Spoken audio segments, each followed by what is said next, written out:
Hello everyone, क्या हाल चाल, कैसे हैं आप सब लोग। आई होप कि सब अच्छे होंगे। और मेरा नाम है मोहम्मद वसीम और ये है एक आपका अपना प्यारा सा खूबसूरत सा चैनल केमिस्ट्री पढ़ो।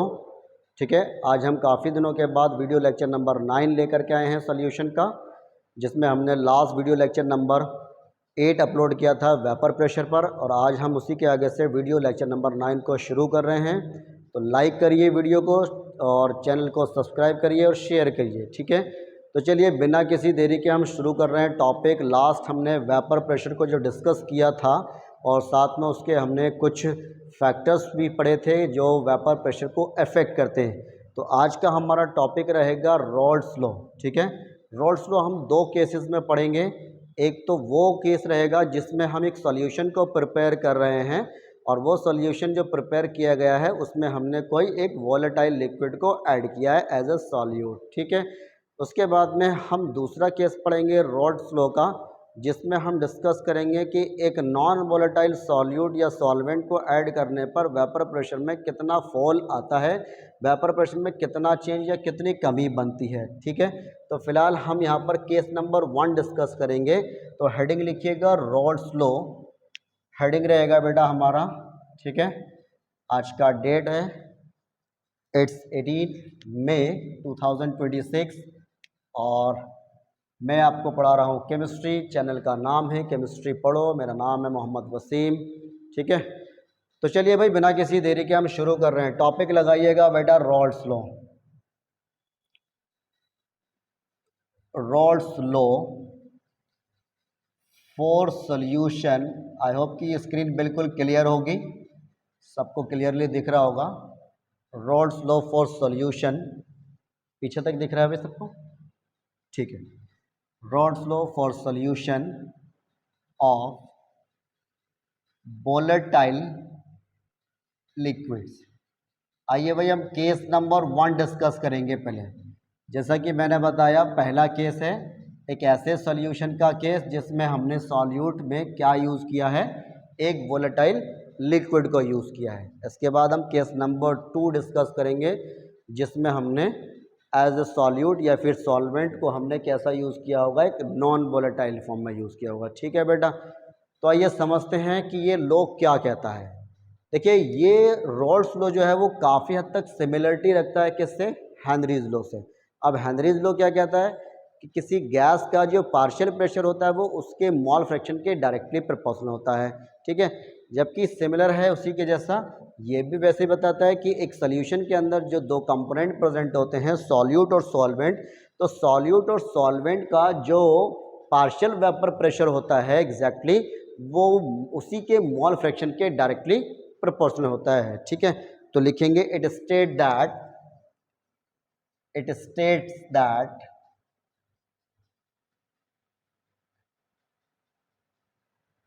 solution of volatile liquids, solution of volatile liquids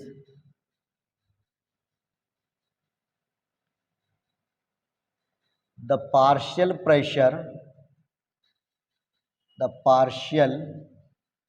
vapour pressure. भाई वेपर प्रेशर क्या होता है ये बात हम लास्ट लेक्चर नंबर 8 में समझ चुके हैं, उसको अफेक्ट करने वाले क्या क्या फैक्टर होते हैं।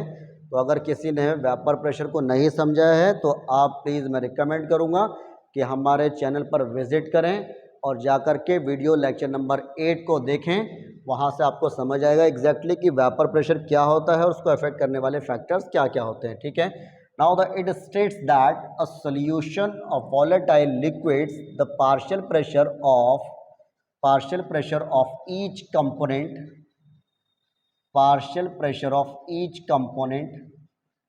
of the solution थोड़ा क्लियरली लिखेंगे, solution of the solution is directly proportional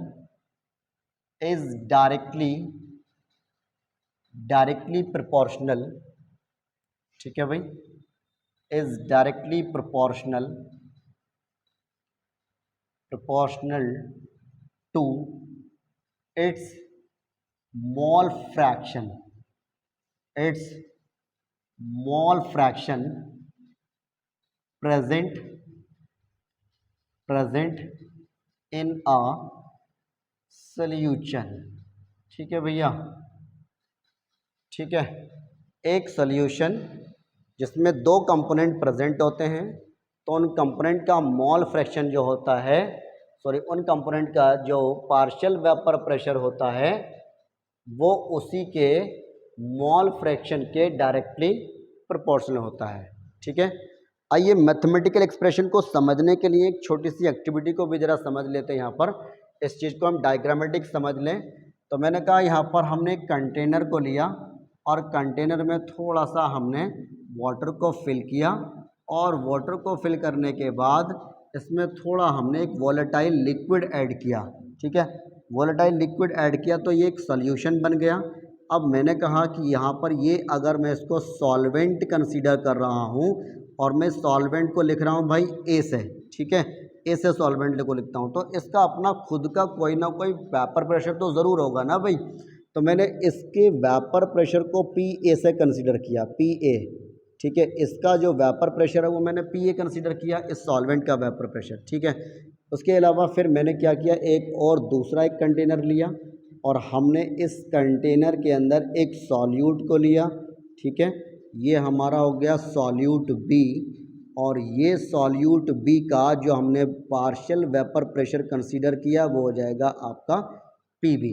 ठीक है, अब होना क्या है, मैंने दोनों को एक बड़े कंटेनर में डाल दिया भाई, दोनों को एक बड़े कंटेनर में डाल दिया। ठीक है, अब दोनों को हमने एक बड़े कंटेनर में डाल दिया तो ये क्या बन गया, ये बन गया एक सॉल्यूशन। ठीक है, ये क्या बन गया, ये एक ए बी टाइप का एक सॉल्यूशन बन गया। ठीक है, ए बी टाइप एक सॉल्यूशन बन गया। तो मैंने कहा बताओ इस सॉल्यूशन का प्रेशर कितना हुआ, तो हमने कहा भाई इस सॉल्यूशन का प्रेशर हो जाएगा टोटल प्रेशर पीटी, और पीटी जो प्रेशर बन जाएगा वो किसके हो जाएगा, P A plus P B के इक्वल हो जाएगा। यानी अगर मैं विद रिस्पेक्ट टू ए अगर बात करता हूँ इस लॉ को अप्लाई करने की इस सॉल्यूशन के अंदर, तो इस सॉल्यूशन में अगर मैं इंडिविजुअल सॉल्वेंट का पार्शियल वेपर प्रेशर कैलकुलेट करता हूँ तो उसका जो पार्शियल वेपर प्रेशर होगा तो वो उसी के मोल फ्रैक्शन के डायरेक्टली प्रोपोर्शनल रहेगा। यानी कि जो प्योर सॉल्वेंट है उस सॉल्वेंट का वेपर प्रेशर सॉल्वेंट के मोल फ्रैक्शन के कैसा होगा भैया, डायरेक्टली प्रोपोर्शनल रहेगा। ठीक है, आप देखें it state that the partial pressure of each component, तो दो कंपोनेंट हो गए, कंपोनेंट एक हो गया सॉल्वेंट, कंपोनेंट बी हो गया सॉल्यूट जो इस सॉल्यूशन के अंदर प्रेजेंट है। तो मैंने कहा इस सॉल्यूशन के अंदर जो कंपोनेंट ए प्रेजेंट है दैट इज सॉल्वेंट, तो उसका जो पार्शियल वेपर प्रेशर है तो वो सॉल्वेंट के मोल फ्रैक्शन के कैसा रहेगा, डायरेक्टली प्रोपोर्शनल रहेगा। ठीक है, हमने इसको इक्वेशन नंबर 1 कंसीडर कर लिया। बोलो क्लियर है कि नहीं भाई, समझ आ रहा। अच्छा, इसी के अलावा फिर मैंने कहा कि भाई यहाँ से हमने क्या, इसी सॉल्यूशन के अंदर दूसरा एक कंपोनेंट प्रेजेंट है दैट इज सॉल्यूट, क्योंकि दोनों को मिक्स करके बनाया गया एक सॉल्यूशन है सॉल्वेंट और सॉल्यूट को, तो इसी सॉल्यूशन के अंदर एक सॉल्यूट भी प्रेजेंट है। तो सॉल्यूट का जो पार्शियल वेपर प्रेशर होगा तो वो सॉल्यूट के मोल फ्रैक्शन के डायरेक्टली प्रोपोर्शनल रहेगा। ठीक है, कुछ इस तरह से। तो अगर हम मैथमेटिकली इन दोनों को एक्सप्रेस करते हैं तो मैथमेटिकली ये देखा जाएगा कि भाई मैथमेटिकली क्या देखा जाएगा कि P A is directly proportional to X A, now similarly P B is directly proportional to X B. और जब यहाँ से हम ये प्रोपोर्शनलिटी का साइन हटाएंगे तो प्रोपोर्शनलिटी का साइन हटाने पर तो इक्वलिटी आएगी ना यहाँ पर। तो हमने कहा जैसे ही हमने यहाँ से प्रोपोर्शनलिटी का साइन हटाया तो ये आएगा आपका P A is equals to P not A into क्या हो जाएगा, फाइनल मैथमेटिकल एक्सप्रेशन एक्स से हो जाएगा। ठीक है, अच्छा, तो ये हमारा फाइनल इक्वेशन बन करके आ गया। ठीक, नाउ सिमिलरली जैसे ही हम पी बी की वैल्यू कैलकुलेट करेंगे, यहाँ से प्रोपोर्शनलिटी को हटाएंगे तो यहाँ पर इक्वल रहेगा, और इक्वल लगा करके क्या मिल जाएगा आपको, पी नॉट बी इंटू क्या हो जाएगा बेटा, एक्स बी हो जाएगा। ठीक है, हमारे पास ये इक्वेशन नंबर 1 हो गया, ये इक्वेशन नंबर 2 हो गया। अगर हम बात तो यहाँ पर इंस्ट्रक्शन की करते हैं तो पी ए क्या हो जाएगा, पी ए हो जाएगा पार्शियल वेपर प्रेशर को इन शॉर्ट बीपी लिख रहा हूँ भाई मैं। ठीक है, partial vapour pressure of component, partial vapour pressure of component ए, ठीक है। इसी तरह से हम बात कर रहे हैं यहाँ पर एक्स ए की, तो एक्स ए क्या है, एक्स ए से हम रिप्रेजेंट कर रहे हैं किसको, कंपोनेंट के मोल फ्रैक्शन को रिप्रेजेंट कर रहे हैं, यानी एक्स ए हो जाएगा मोल फ्रैक्शन, एक्स ए हो जाएगा बेटा मोल fraction of component A, mole fraction of component ए हो जाएगा, ठीक है। इसी तरह से अगर हम यहाँ पर पी नॉट ए की बात करते हैं तो पी नॉट ए क्या हो जाएगा, पी नॉट ए हो जाएगा यहाँ पर प्रोपोर्शनलिटी कांस्टेंट, ठीक है। पी नॉट ए क्या हो जाएगा, या तो हम इसको कहेंगे प्रोपोर्शनलिटी कांस्टेंट, ठीक, या फिर हम कहेंगे प्योर वेपर प्रेशर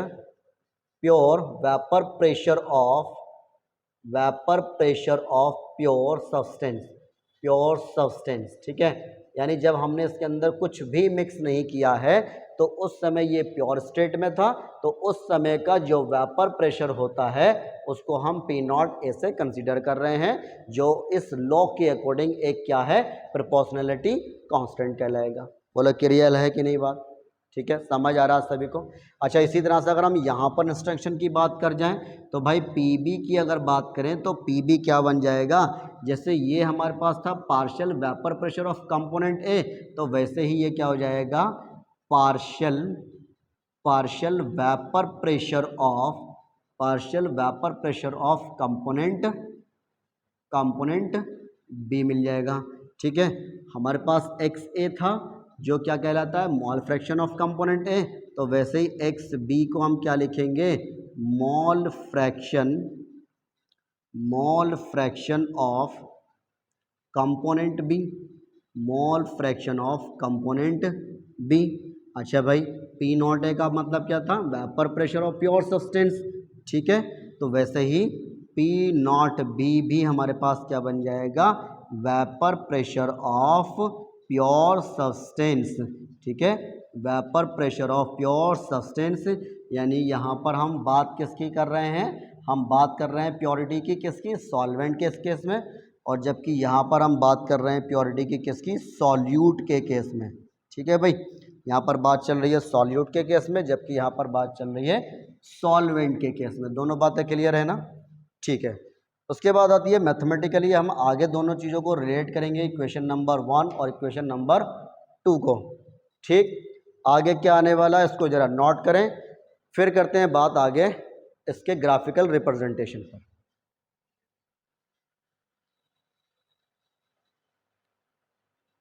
हो गया, चलिए भाई, ठीक है। दो इक्वेशन हमने मैथमेटिकली एक्सप्रेस की, क्या बन जाएगा भाई, मैथमेटिकल एक्सप्रेशन की अगर बात की जाए, ठीक, तो इक्वेशन नंबर 1 हमें मिला P A is equals to P not A into X A, equation number 1 हो गया, ठीक है। इसके अलावा सिमिलरली अगर हम बात करें दूसरे इक्वेशन की तो ये मिल जाएगा P B is equals to P not B into X B, equation number 2 हो गया। अब सवाल यहाँ पर ये बन रहा है कि जब हमने दो कंटेनर अलग अलग लिए थे तो ये with respect to one container equation हो गया और ये with respect to second container equation हो गया, लेकिन जब हमने दोनों सॉल्यूट और सॉल्वेंट को मिक्स किया तो मिक्स करने के बाद हमें फाइनल एक रिजल्टेंट सॉल्यूशन मिला, जिसको हमने किससे इंडिकेट किया था, ए बी से। भाई जब तक हम उसको ए से इंडिकेट कर रहे थे तो वो सॉल्वेंट था, तो विद रिस्पेक्ट टू सॉल्वेंट तो ये इक्वेशन काम करेगा। जब तक हम उसको बी से इंडिकेट कर रहे हैं तो वो सॉल्यूट था अलग कंटेनर में, तो उसके लिए ये इक्वेशन काम करेगा। और जब दोनों को मिक्स कर दिए हैं तो मिक्स करने के बाद बेटा आपको क्या मिल जाएगा, एक सॉल्यूशन मिल जाएगा। और अगर हम सॉल्यूशन का फाइनल इक्वेशन हम बनाएं तो हमने कहा था कि जैसे ही सॉल्यूट और सॉल्वेंट को मिक्स किया जाएगा तो सॉल्यूट सॉल्वेंट को मिक्स करने पर जो कंटेनर का यानी सॉल्यूशन का टोटल वेपर प्रेशर जो बनेगा वो कितना हो जाएगा भाई, हमने कहा दोनों को मिक्स कर दो और मिक्स करने के बाद आपको मिलेगा फाइनल इक्वेशन। और मिक्स करने के बाद जो सॉल्यूशन का वेपर प्रेशर होगा उसको हम पीटी से इंडिकेट करेंगे, that is total pressure of the solution.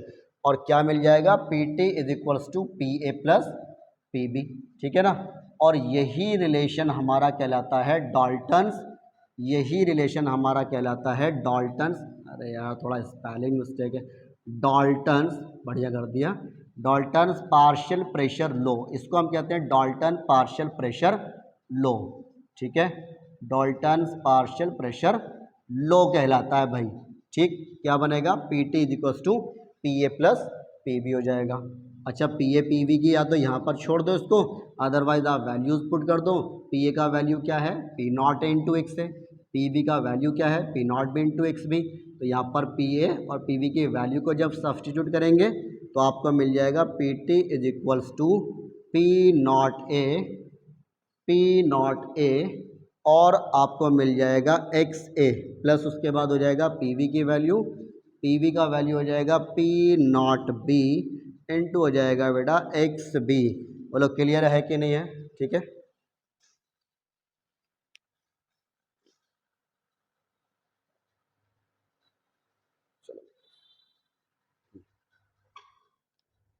ठीक है, रिजल्टेंट सॉल्यूशन का इक्वेशन कितना मिल गया आपको, P T is equals to P not A into X A plus P not B into X B, ठीक। ये सॉल्यूशन का इक्वेशन कब है, जब हमने फाइनली दोनों को सॉल्वेंट और सॉल्यूट को मिक्स किया तो हमें रिजल्टेंट सॉल्यूशन मिला जिसका टोटल प्रेशर हम कैलकुलेट करेंगे by using the equation that is P T is equals to P not A into X A plus P not B into X B, ठीक है।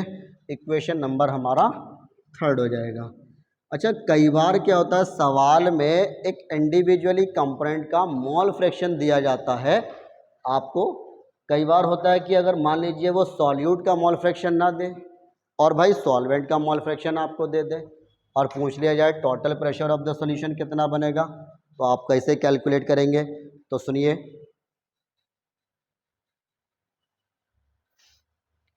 ठीक है, टोटल प्रेशर सॉल्यूशन का जो बनेगा वो कितना हो जाएगा, P T equal to P not A into X A plus P not B into X B.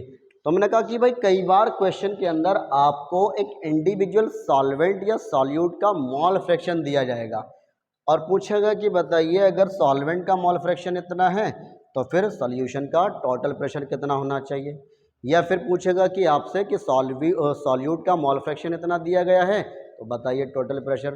तो उसके लिए हम ये बात जानते हैं, हमने स्टार्टिंग में कॉन्सेंट्रेशन टर्म्स में पढ़ा था क्या कि भाई x A plus X B, यानी कि अगर हमारे पास कोई दो कंपोनेंट सिस्टम है, दो कंपोनेंट सिस्टम का मतलब है कि सॉल्यूशन के अंदर कम से कम एक सॉल्वेंट प्रेजेंट हो और एक सॉल्यूट, यानी कि बाइनरी सिस्टम होना चाहिए।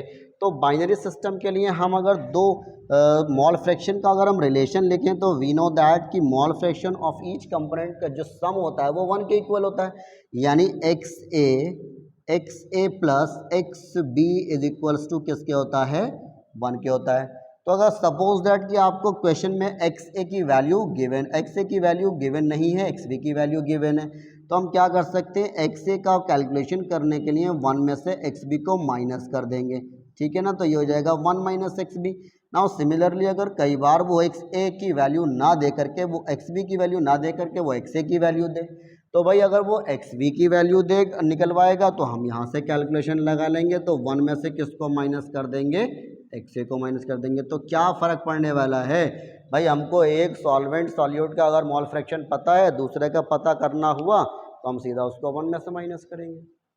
और साथ में अगर इंडिविजुअल एक कंपोनेंट का मोल फ्रैक्शन आपको क्वेश्चन में दिया जा रहा है और पूछा जा रहा है total pressure of the solution, now you have to apply X A. अगर मान लीजिए मैंने यहाँ पर एक्स ए की वैल्यू को यहाँ पुट किया तो फाइनली हमको मिल जाएगा, भाई यहाँ लिख रहा हूँ क्या, P T is equals to, इस इक्वेशन के अंदर वैल्यू पुट करूँगा मैं तो ये P not A as it is रहेगा, ठीक है। उसके बाद एक्स ए की वैल्यू मैंने यहाँ पर ये अप्लाई की 1 माइनस एक्स बी हो जाएगा plus P not B as it is रहेगा, बाकी X B as it is रहेगा। तो इस तरह हम कैलकुलेट करेंगे in terms of mole fraction of solute. अगर क्वेश्चन में कंपोनेंट के पार्शियल प्रेशर दिए जाएं और साथ में एक ही कंपोनेंट का मोल फ्रैक्शन गिवन हो सॉल्यूट का और टोटल प्रेशर का कैलकुलेशन पूछा जाए तो यहाँ पर आप इक्वेशन अप्लाई करेंगे, P T is equals to P not A 1 minus X B plus P not B into X B करके। बोलो क्लियर है कि नहीं भाई, ठीक है।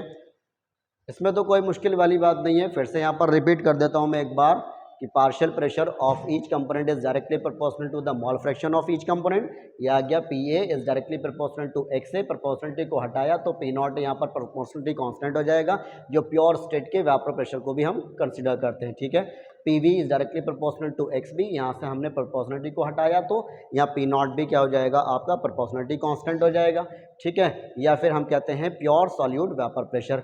इसके अलावा जब हमने सॉल्यूशन बना दिया, दोनों ए और बी को दोनों को मिक्स कर दिया, तो सारे प्रेशर भी ऐड हो जाएगा, और जैसे प्रेशर ऐड हो जाएगा तो टोटल प्रेशर क्या हो जाएगा सॉल्यूशन का, तो हो जाएगा P T equal to P A plus P B.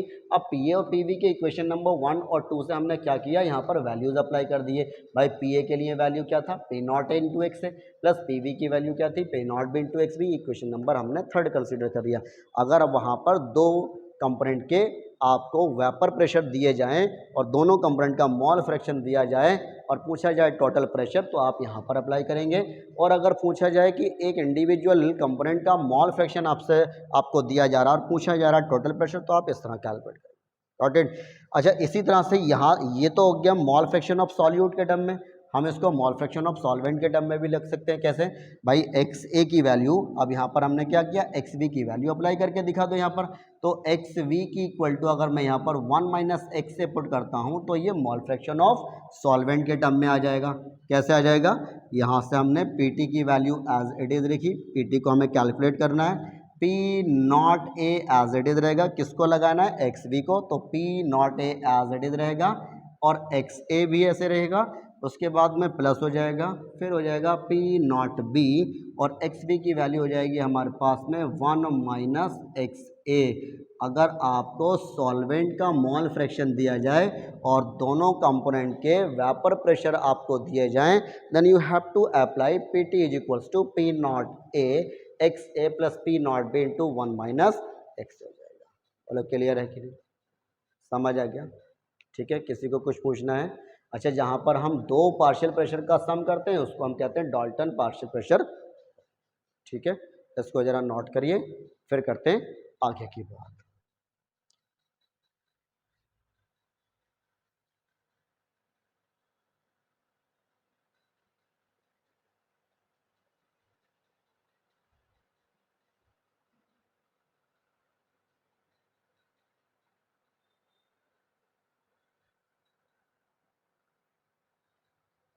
चलिए अभी, ठीक है, ये हो गया हमारा रॉल्स लॉ। चलिए बात करते हैं नए पॉइंट की तरफ। हेडिंग लिखिएगा ideal and non ideal solution. Ideal and non ideal solution. चलिए भाई बात करते हैं आइडियल और नॉन आइडियल सॉल्यूशन की। आइडियल और नॉन आइडियल सॉल्यूशन क्या क्या होते हैं, वन बाय वन डिस्कस करते हैं आइडियल और नॉन आइडियल होने की कंडीशन को। ठीक है, तो हम बात करेंगे सबसे पहले आइडियल सॉल्यूशंस क्या होते हैं। भाई आइडियल सॉल्यूशंस क्या होते हैं, इनको जरा एक बार देख लेते हैं। हम नॉन आइडियल को बाद में डिस्कस करेंगे, हम पहले आइडियल को डिस्कस कर लेते हैं। एक्चुअल में आइडियल जो वर्ड है ना, ठीक है, हमने 11th क्लास में गैस इक्वेशन को पढ़ा है, that is P V is equals to N R T, जो आइडियल गैस इक्वेशन कहलाता है। ठीक है, उसके बाद अब यहाँ पर हम पढ़ रहे हैं आइडियोलॉजी को, आइडियल सॉल्यूशन और नॉन आइडियल सॉल्यूशन के नाम से। आइडियल वर्ड एक पूरी तरह से इमेजिनरी वर्ड है, काल्पनिक वर्ड है। ठीक है, अब ये होने की बड़ी कंडीशन, एक रेयर कंडीशन होती है आइडियल होने की। ठीक है ना भाई, आइडियल एक्चुअल में कुछ नहीं होता है। आइडियल का होने का मतलब है कि भाई आप सुबह कितने जल्दी उठ जाते हो, कितना अच्छा पढ़ते हो, बड़ों को कितना सम्मान देते हो। तो ऐसा तो देखने को बहुत मुश्किल से ही मिलता है कि भाई सोते हैं आराम से, छुट्टी मिल जाती है तो 11-11, 12-12 बजे तक सोते रहते हैं दिन में, है ना, ऐसा होता है। तो मतलब कहने का ये हुआ कि एक आइडियल जो वर्ड है ना, वो पूरी तरह से एक हाइपोथेटिकल फिनोमेना है। आइडियल सॉल्यूशन, एक्चुअल में कोई आइडियल सॉल्यूशन एग्जिस्ट ही नहीं कर पाएगा, और अगर करेगा तो बहुत एक रेयर केस होगा आइडियल सॉल्यूशन का। ठीक है, अब आइडियल होने की कंडीशन क्या क्या होंगी, तो अब उनको जरा हम समझ लेते हैं कि एक सॉल्यूशन कब आइडियल होगा और सॉल्यूशन कब नॉन आइडियल होगा। ठीक, तो हमने कहा कि भाई ऐसे सॉल्यूशन कंडीशन क्या क्या हैं, आओ जरा समझते हैं। पहले तो कंडीशन नंबर 1 को। ठीक है, तो भाई सबसे पहले मैं लिख देता हूं कि भैया ऐसे सॉल्यूशन दोज सॉल्यूशन विच, ऐसे सॉल्यूशन जो कि रोल्स लॉ को फॉलो करते हैं, विच ऑलवेज लिखेंगे तो ज़रा थोड़ा बढ़िया लगेगा सुनने में और बोलने में भी ना, which always the Raoult's law, the Raoult's law. ठीक भाई, आइए, मतलब ऐसे सॉल्यूशन जो पूरी तरह से किसको फॉलो कर जाएं, रोल्स लॉ को फॉलो करते हैं, है ना। तो ऐसे सॉल्यूशन को हम क्या कहते हैं, आइडियल सॉल्यूशन। अब ऐसी क्या कंडीशन होनी चाहिए जो एक सॉल्यूशन रोल्स लॉ को पूरी तरह फॉलो करे, है भाई, ये भी तो पता होना चाहिए ना। बस इतना समझ में आ गया कि भाई ideal solution are those which follows the Raoult's law, ऐसा कुछ नहीं होना चाहिए। तो समझना, कॉन्सेप्ट भी तो आना चाहिए ना कि भाई कैसे रोल्स लॉ को फॉलो कर रहा है, ये सारी बात भी तो हमें समझ आनी चाहिए ना। ठीक है, ऐसे रट्टा मारने से कुछ बात नहीं बनने वाली है। तो आओ समझते हैं कि वो कौन सी कंडीशन होती हैं जिसमें एक सॉल्यूशन आइडियल बन जाए। तो कंडीशन अप्लाई, कंडीशन क्या बनेंगी, आइए जरा समझ लें उन कंडीशंस को। ठीक है, condition number one, condition number one क्या होती है कि भाई अगर मान लीजिए हम यहाँ पर किसी सॉल्यूशन का वेपर प्रेशर चेक कर रहे हैं by using a barometer equipments. ठीक भाई, बैरोमीटर से हमने किसी सॉल्यूशन का प्रेशर मेजर किया और थ्योरेटिकली हम जानते थे कि इस सॉल्यूशन का जो वेपर प्रेशर है, यानी कि जो पीटीएच की वैल्यू है, पीटीएच का मतलब हो गया थ्योरेटिकल प्रेशर जो हम पहले से जानते हैं। ठीक, पहले से ही हमें पता था। जैसे एग्जांपल के लिए ऐसा समझो कि भाई हमने NaCl को ले लिया है, चलो यार एक और अच्छा बढ़िया एग्जांपल ले लेते हैं, एसिटिक एसिड को ले लेते हैं, है ना। एसिटिक एसिड को अगर हम ले लें और एसिटिक एसिड का एक्चुअल में मोलर मास को हम कैलकुलेट कर जाएं, तो हम सब जानते हैं कि एसिटिक एसिड का जो मोलर मास है ना बेटा, वो 60 ग्राम पर मोल आएगा। ठीक, लेकिन जैसे ही हमने इस एसिटिक एसिड को बेंजीन के अंदर डिसॉल्व किया, बोलो बात समझ आ रही कि नहीं। मुझे पता था कि एसिटिक एसिड का जो मोलर मास है मैं जानता हूँ वो फिक्स्ड है और वो कितना आएगा, 60 आएगा। लेकिन जैसे ही हमने एसिटिक एसिड को उठा करके बेंजीन के अंदर इसको डिसॉल्व किया, तो बेंजीन के अंदर एसिटिक एसिड को डालने पर ये डाइमराइज हो जाता है और ये हाइड्रोजन बॉन्ड के साथ जुड़ कर के, हाइड्रोजन बॉन्ड के साथ जुड़ करके कुछ ऐसा एक मॉलिक्यूल बनाता है, हायर मॉलिक्यूलर मास का एक कंपाउंड बनाएगा। थोड़ा इसको हटा देते हैं, भी समझाएंगे, वहीं पर हम चल रहे हैं। ठीक है, हमने कहा एक हायर मॉलिक्यूलर मास का एक कंपाउंड बन जाएगा, जिसको हम बेसिकली कहते हैं क्या भैया, डाइमर के नाम से उसको हम जानते हैं। यहाँ पर आप देखें oxygen to hydrogen, oxygen to hydrogen दोनों जगह पर क्या हो रखा है, एक हाइड्रोजन बॉन्ड की फॉर्मेशन हुई है और दो एसिडिक एसिड के मॉलिक्यूल आपस में हाइड्रोजन बॉन्ड के साथ कनेक्ट हो गए। तो with respect to one molecule अगर हमने कैलकुलेशन किया, देखा तो 60 ग्राम पर मोल आ रहा था। लेकिन जैसे ही दोनों मॉलिक्यूल को, एक मॉलिक्यूल को उठा करके बेंजीन के अंदर डाला गया, तो वो हाइड्रोजन बॉन्ड से आपस में एसोसिएट हो गए, यानी मॉलिक्यूल आपस में जुड़ गए। तो भाई मॉलिक्यूल आपस में जुड़ गए, डाला था हमने 2 मोल एसिटिक एसिड, डाला था हमने 2 मोल एसिटिक एसिड बेंजीन के अंदर। ठीक है, और डालने पर हमें मिला क्या, 1 mole of acetic acid, 1 mole of acetic acid मिल रहा है। यानी मोलर मास यहाँ पर अब बढ़ता जा रहा है क्योंकि दो मॉलिक्यूल आपस में एसोसिएट हो जा रहे हैं। तो हम जानते थे पहले मॉलिक्यूलर मास कितना था, 60, जो हम पहले से ही पता था, थ्योरेटिकल मोलर मास इसका 60 था। लेकिन जैसे ही बेंजीन के अंदर उसको डिसॉल्व कर दिए, तो अब दोनों मॉलिक्यूल आपस में जुड़ गए हैं, तो भाई उसके मोलर मास भी तो जुड़ जाएंगे नहीं। तो मोलर मास जुड़ेंगे तो विद रिस्पेक्ट टू 1 मॉलिक्यूल 60 था, तो 2 के रिस्पेक्ट में कितना हो जाएगा, 60 + 60 इक्वल टू कितना हो जाएगा, 122 हो जाएगा। बोलो बात समझ में आ रही है नहीं। ठीक है, यानी हमें पहले से पता था कि 60 मोलर मास जो है वो थ्योरेटिकल मोलर मास है, हम जानते हैं, इसमें कोई चेंज नहीं हो सकता, फिक्स्ड वैल्यू है। लेकिन जैसे ही हमने एक्सपेरिमेंट किया, बेंजीन के अंदर उसको डिसॉल्व किया, बढ़िया से लैब में गए और बेंजीन के अंदर डिसॉल्व करने पर देखा एक्सपेरिमेंट के बाद कि उसका मोलर मास 120 आ रहा है, यानी पहले से अब मोलर मास बढ़ चुका है। तो ये जो मोलर मास हमें मिला है आफ्टर एक्सपेरिमेंट, ये वैल्यू हो जाएगी आपकी MOB यानी कि ऑब्जर्व मॉलिक्यूलर मास, जबकि 60 जो मॉलिक्यूलर मास है ये कहलाएगा थ्योरेटिकल मोलर मास। बोलो क्लियर है कि नहीं? यानी हम जिसके बारे में पहले से ही जानते हैं, हमें पता है, जिसमें हम कोई चेंज नहीं कर सकते, दैट इज थ्योरेटिकल वैल्यू, और जो आफ्टर एक्सपेरिमेंट आ रही है दैट इज ऑब्जर्व वैल्यू। बोलो क्लियर कि नहीं? इतनी बात समझ आ गई?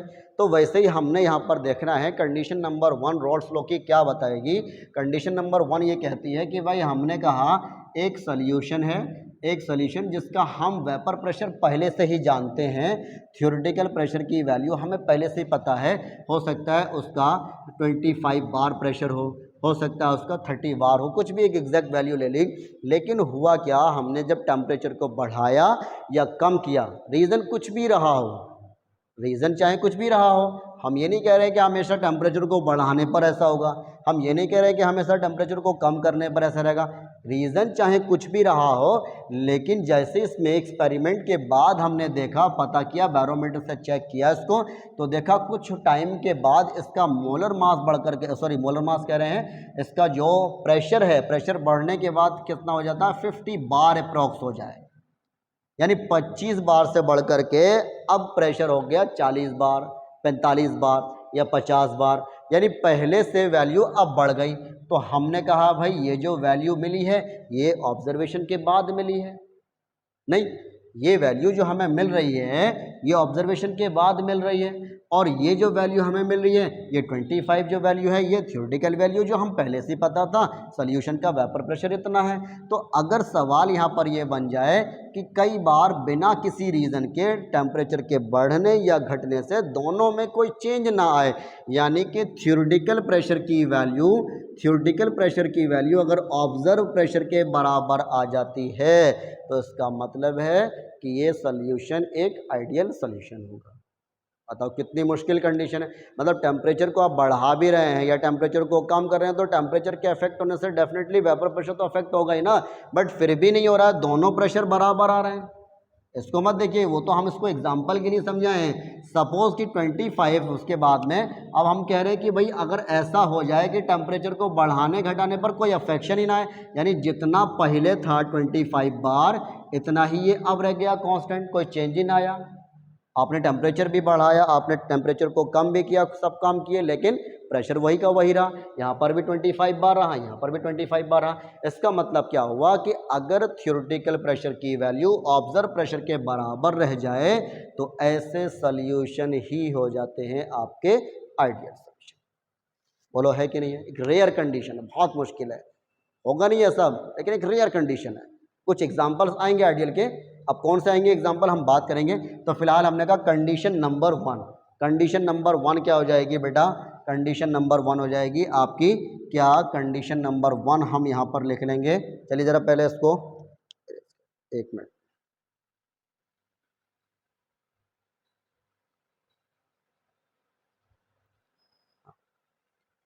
कंडीशन नंबर क्या बनेगी 1। चलिए भाई कंडीशन नंबर 1 यहाँ लिख रहा हूँ मैं, वही कंडीशन है क्या कि थ्योरेटिकल प्रेशर यानी PTH जब ऑब्जर्व प्रेशर के बराबर हो जाए, कंडीशन नंबर 1, पहली कंडीशन है कि थ्योरेटिकल प्रेशर की वैल्यू जब ऑब्जर्व प्रेशर के बराबर हो जाती है तो ऐसे में जो सॉल्यूशन है वो क्या होते हैं, रॉल्स लॉ को पूरी तरह फॉलो करते हैं, यानी जो कैलकुलेटेड वैल्यू आ रही है प्रेशर की by using the equation that is Pt is equals to Pa प्लस Pb, जो कैलकुलेटेड प्रेशर आ रहा है वो भी थ्योरेटिकल प्रेशर के बराबर आ रहा है। मतलब प्रेशर पहले 25 बार था और जैसे ही हमने कैलकुलेट करना शुरू किया, मॉल फ्रैक्शन का कैलकुलेशन लगाया, वेपर प्रेशर का कैलकुलेशन लगाया और पता किया टोटल प्रेशर सॉल्यूशन का कितना आ रहा है, तो हमने देखा कि वहाँ पर भी जो ऑब्जर्व वैल्यू आ रही है यानी कि टोटल प्रेशर सॉल्यूशन का जो आ रहा है वो भी 25 बार था। इसका मतलब है कि जो सॉल्यूशन है वो रॉल्स लॉ को पूरी तरह फॉलो कर रहा है, क्योंकि कैलकुलेटेड वैल्यू बराबर आ रही है थ्योरेटिकल वैल्यू के। ऐसे केस को हम कहते हैं कि थ्योरेटिकल वैल्यू ऑब्जर्व वैल्यू के बराबर आ जाए तो वो कंडीशन एक आइडियल होने की कंडीशन होती है। और ऐसे सॉल्यूशन जो कंडीशन को रिप्रेजेंट कर रहे होते हैं तो उन्हीं सॉल्यूशन को बेसिकली हम कहते हैं क्या, आइडियल सॉल्यूशन। बोलो क्लियर कि नहीं? चलिए अब आती है कंडीशन नंबर 2। कंडीशन नंबर 2 क्या बन जाएगी भाई, आओ जरा समझ लेते हैं कंडीशन नंबर 2 को भी क्या बनेगा कंडीशन नंबर 2 के बारे में, ठीक है ना। तो पहली कंडीशन याद रखेंगे कि ऑब्जर्व प्रेशर और थ्योरेटिकल प्रेशर दोनों कैसे होने चाहिए, बराबर, यानी कि थ्योरेटिकल प्रेशर और कैलकुलेटेड प्रेशर दोनों कैसे होने चाहिए, बराबर है, ठीक है। दूसरी बात आती है, इसको जरा नोट करिए,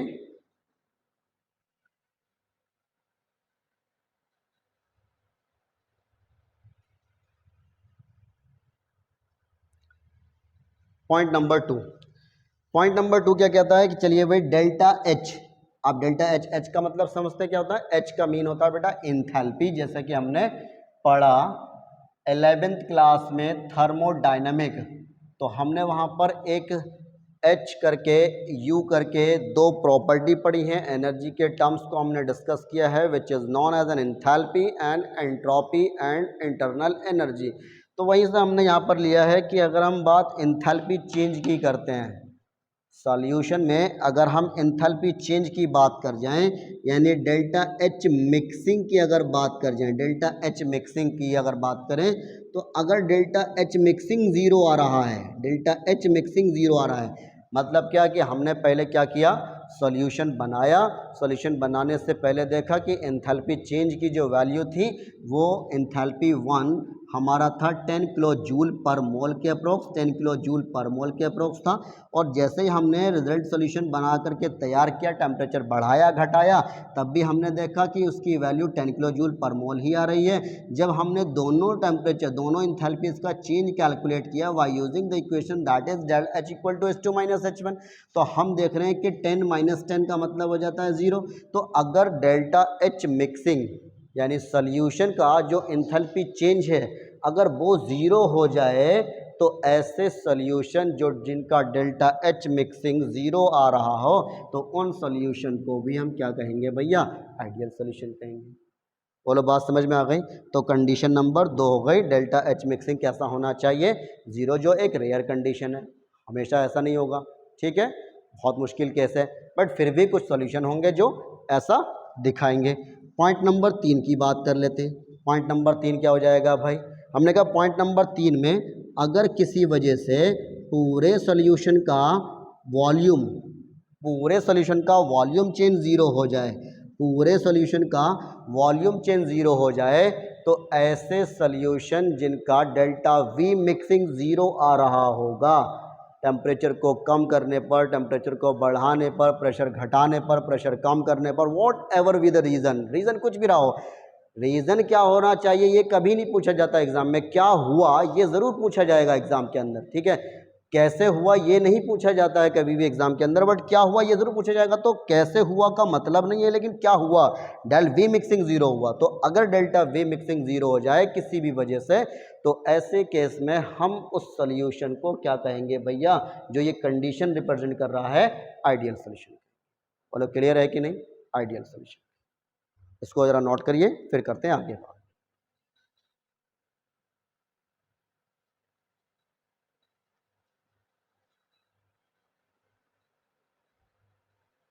चलिए अभी नोट कर लिया, हाँ मैं फिर से यहाँ पर लिख देता हूँ। कंडीशन नंबर 1 क्या थी कि theoretical pressure must be equal to observe pressure. Condition number 2 क्या थी, डेल्टा एच मिक्सिंग जो होना चाहिए उस सॉल्यूशन का वो ज़ीरो होना चाहिए, डेल्टा वी मिक्सिंग कैसा होना चाहिए, ज़ीरो होना चाहिए। कंडीशन नंबर 4 क्या कहेगा, आइए ज़रा समझ लें। हमने यहाँ पर एक कंटेनर के अंदर भाई साहब एक सॉल्वेंट को फिल किया, और सॉल्वेंट के अंदर केवल एक ही टाइप्स के पार्टिकल ए और ए करके, ये एक सॉल्वेंट है ना, ये हो जाएगा सॉल्वेंट जिसमें ए और ए के बीच में एक इंटरेक्शन है, ठीक है।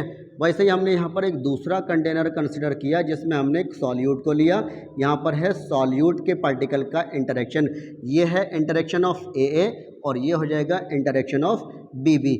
जैसे ही हमने इन दोनों को एक सॉल्यूशन बनाया, दोनों को मिक्स किए कंटेनर के अंदर डाला, तो ये बन गया एक सॉल्यूशन ए बी, और यहाँ पर इंटरेक्शन आ रहा है किसका, ए और बी के पार्टिकल का इंटरेक्शन, यानी यहाँ पर interaction of A similar particle का इंटरेक्शन है, यहाँ पर interaction of B similar particle का इंटरेक्शन है, यहाँ पर दो डिफरेंट पार्टिकल का इंटरेक्शन है, दैट इज ए और बी, ठीक है। तो हमने कहा कि interaction of A and interaction of B जब बराबर हो जाए, जरा सुनना भाई बात ध्यान से, interaction of A and interaction of B जब बराबर हो जाए किसके इंटरेक्शन के, इंटरेक्शन ऑफ ए बी के, तो ऐसी कंडीशन जहां पर interaction of solvent particle and interaction of solute particle बराबर हो जाए इंटरेक्शन ऑफ सॉल्यूशन पार्टिकल, तो ऐसे सॉल्यूशन को कहा जाता है आइडियल सॉल्यूशन। जो एक बहुत मुश्किल कंडीशन है, ऐसा नहीं होगा, लेकिन कई बार अगर ऐसा हो जाए तो वो सॉल्यूशन आपके आइडियल कहलाएंगे। तो लिखेंगे interaction of A and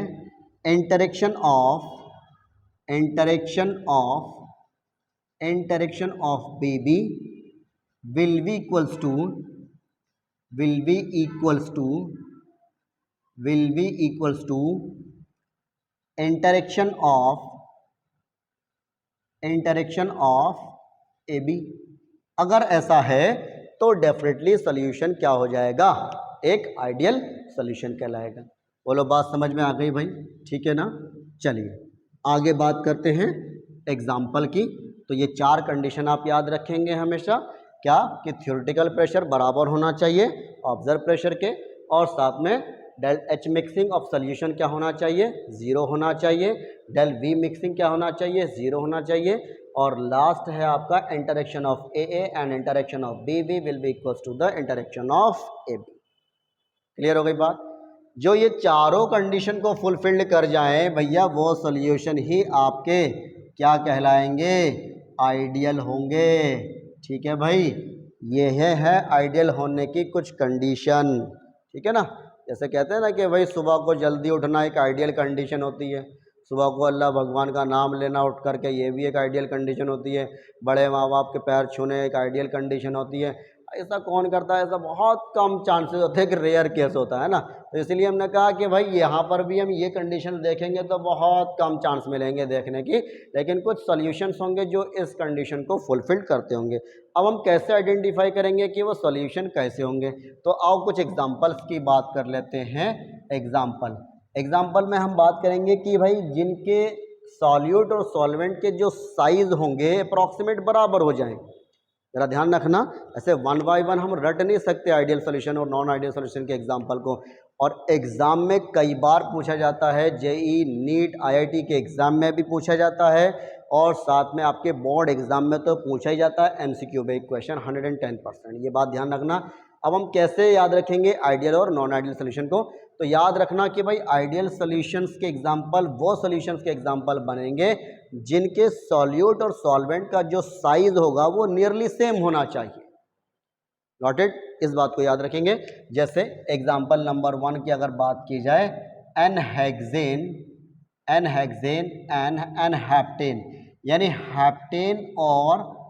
heptane और हेक्सेन का जो एग्जाम्पल होना चाहिए वो क्या होना चाहिए, वो एक आइडियल सॉल्यूशन का एग्जाम्पल होना चाहिए।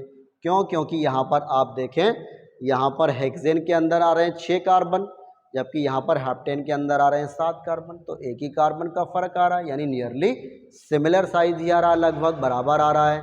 तो ऐसे सॉल्यूशन आइडियल सॉल्यूशन है। इन सॉल्यूशन को जब भी आप चेक करोगे तो इनका थ्योरेटिकल प्रेशर, ऑब्जर्व प्रेशर किसी भी टेम्परेचर पर, किसी भी प्रेशर पर बराबर रहेगा। इनका जब भी आप डेल्टा एच मिक्सिंग दोनों को मिक्स करोगे तो इनका मिक्सिंग 0 आएगा, इनका डेल्टा वी हमेशा 0 आएगा। Interaction of N hexane, interaction of N B N heptane का जो इंटरेक्शन होगा वो दोनों को मिक्स करने के बाद भी उतना ही इंटरेक्शन रहेगा जितना ये अलग अलग होंगे तब हुआ होगा। क्लियर हो गई ना बात, ठीक है ना। अच्छा चलो एग्जांपल में हम फॉर्मूला भी लिख देते हैं भाई, C6H14 और C7H16 हो जाएगा, हेक्सेन और हेप्टेन। इसी तरह से दूसरा एग्जांपल है जो एनसीईआरटी बता रहा है, एक क्वेश्चन में आपको मिलेगा एन हेप्टेन, इसी के अगली सीरीज को अगर लगा लें, एन हेप्टेन और एन ऑक्टेन का जो एग्जाम्पल हो जाएगा ना भाई, वो भी क्या हो जाएगा आपका एक आइडियल सॉल्यूशन का एग्जाम्पल होगा, क्योंकि साइज लगभग बराबर हैं दोनों के। हेप्टेन में आ रहे हैं 7 कार्बन, ठीक है, जबकि अगर हम ऑक्टेन की बात करते हैं तो उसमें आ रहे हैं कितने कार्बन भैया, 8 कार्बन आ रहे हैं, तो लगभग बराबर साइज आ रहे हैं। तो ये एग्जाम्पल आपके आइडियल सॉल्यूशन के एग्जाम्पल बन जाएंगे। और अगर हम और एग्जाम्पल की बात कर जाएँ तो हमने कहा बेंजीन को ले लो, बेंजीन के अंदर आप मिक्स कर दो टॉलुइन, तो बेंजीन के अंदर जब हम टोलुइन को मिक्स करते हैं तो ये भी आइडियल कंडीशन को फॉलो करते हैं, आइडियल सोल्यूशन बनाते हैं। बेंजीन का फॉर्मूला हो जाएगा C6H6, जबकि अगर हम बेंजीन के टोलुइन की बात करते हैं तो ये C6H5CH3 कहलाएगा, C6H5CH3 कहलाएगा। कई बार नाम से मिल जाएगा, कई बार मॉलिक्यूलर फॉर्म में मिल जाएगा, कई बार स्ट्रक्चर फॉर्म में भी मिल जाएगा। भैया इस बात को ध्यान रखो, बेंजीन ये हो जाएगा और टोलुइन का स्ट्रक्चर बेटा ये देखने को मिलेगा आपको, रिंग के ऊपर एक CH3 लगाने पर ये टोलुइन बन जाती है। बोलो बात समझ में आ गई। अच्छा, और बढ़िया एग्जाम्पल जो कई बार बोर्ड में पूछा गया है, अगर हम देखें कि CCl4 यानी कार्बन टेट्राक्लोराइड की अगर बात की जाए और स्टेनिस यहाँ पर SiCl4 यानी कि सिलिकॉन टेट्राक्लोराइड की बात की जाए तो ये भी लगभग बराबर साइज के ही मॉलिक्यूल हैं। क्लोरीन का आइटम 4 है, क्लोरीन का आइटम दोनों जगह पर 4 है, जबकि एक जगह पर कार्बन आ रखा है, दूसरी जगह पर सिलिकॉन आ रखा है, तो लगभग नियरली सेम साइज के हैं। तो ऐसे में ये बड़ा इंपॉर्टेंट एग्जाम्पल है, कई बार बोर्ड में पूछा गया है। तो नाम से मिल जाएगा कार्बन टेट्राक्लोराइड, भाई नाम से मिल जाएगा कार्बन टेट्राक्लोराइड प्लस हो जाएगा सिलिकॉन टेट्राक्लोराइड। यहाँ पर लिख देता हूँ मैं सिलिकॉन टेट्राक्लोराइड, ठीक है ना, सिलिकॉन टेट्राक्लोराइड। ठीक, कंपाउंड का फॉर्मूला हो जाएगा CCl4 प्लस SiCl4। और एग्जाम्पल नंबर 5 अगर देखें तो हमने कहा C2H5Br इथाइल ब्रोमाइड और C2H5Cl इथाइल आयोडाइड का भी एग्जाम्पल जो है वो क्या है, आइडियल एग्जाम्पल है। क्यों? क्योंकि देखो इथाइल इथाइल दोनों सिमिलर हो गए, जबकि अगर हम बात करें तो ये दोनों हेलोजन एटम हैं, ग्रुप नंबर 17 के एलिमेंट है, लगभग साइज बराबर हैं, क्लोरीन और ब्रोमीन का ही तो फर्क आ रहा है, तो इनके जो साइज है वो अप्रोक्सीमेट बराबर है।